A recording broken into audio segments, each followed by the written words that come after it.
my Christmas reading recommendations series. So these are books that aren't necessarily strictly Christmas books, but they evoke the Christmas spirit.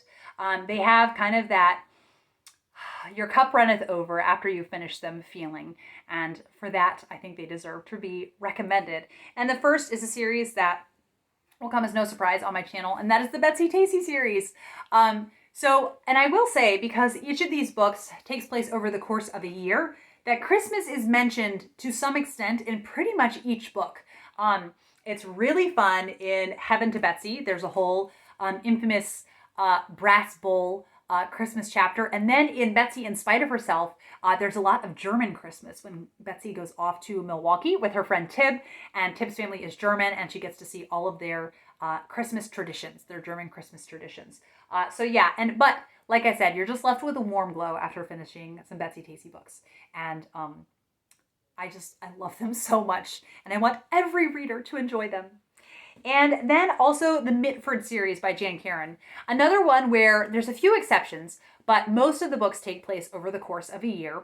And so you will get some Christmas in there. Sometimes, I think maybe one or two books even have 2 Christmases in them.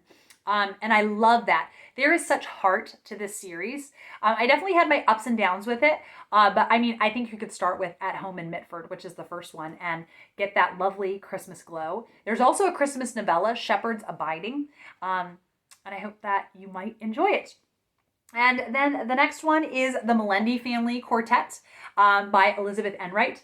I have only read the first 2 in this, but I have loved them so much, and I'm really excited now to be reading through the series, starting with those first 2 books again with Peter, and we're going to go all the way. But particularly in The 4-Story Mistake, there is a really lovely Christmas chapter where they put on a Christmas play together, and they just want it to be perfect for their dad. So really, really a sweet chapter. And I'm going to check if there are any, I think there's even an illustration from that chapter. Yeah, Noel, here it is. Oh, I love this. There they all are celebrating by the Christmas tree. Then the next one is the Vanderbeekers series by Karina Yan Glaser. And this one, actually, the first book is set at Christmas time. So it is very much a good one. If you're going to start the series, starting it at Christmas time, it's the Vanderbeeker family, and they live in a brownstone house, and they very much have a city upbringing. And so I love that their little corner of the city, they know everyone that works in the shops, and that also I'm losing my train of thought. All of their neighbors in the brownstone. So it just has this really lovely community feel to it, and they're trying to save something by Christmas. So it's their big mission in the book, and I really, really love it. Then The Armourers House by Rosemary Sutcliffe. I read this spring, and I loved it from start to finish. I kept waiting for it to disappoint me because it was so good. And there is a Christmas chapter in here that's very enjoyable, but the whole thing just feels very festive. Yeah, there's also a Halloween chapter, but no, I don't want to give anything away, so I won't even tell you the name of the Christmas chapter. And then Island Magic by Elizabeth Goudge. I had to recommend some more Elizabeth Goudge. She does have I Saw 3 Ships, which is a really sweet Christmas story. She has Christmas in most of her books.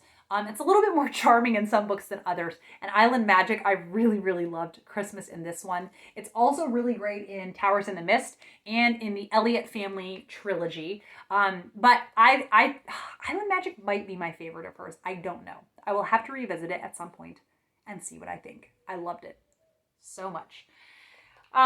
Then When Hitler Stole Pink Rabbit.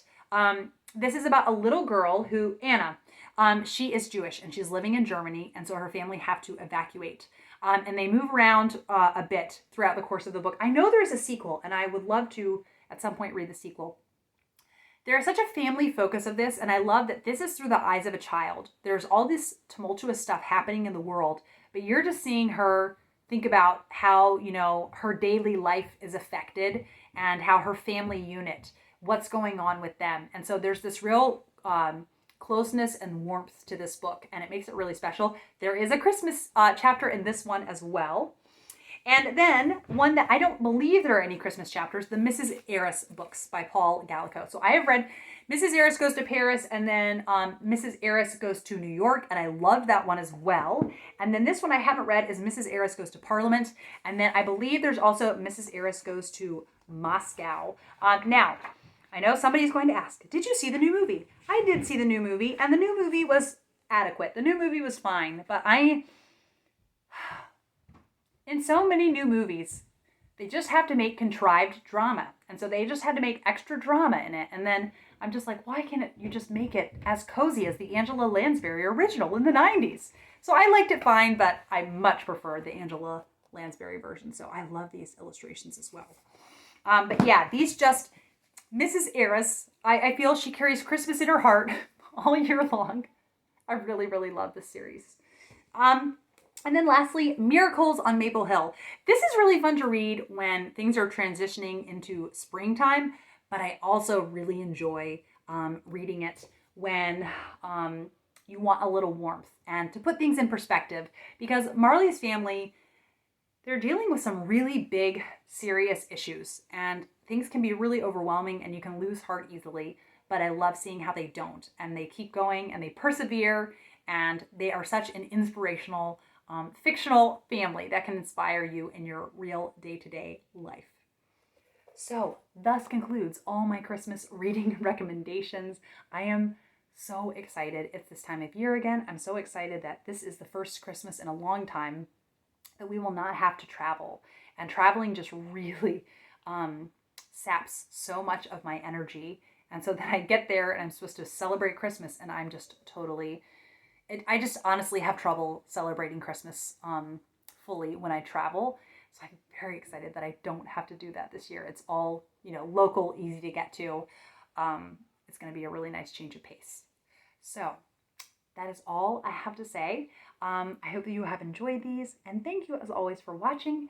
And I will be back with another video soon. Bye.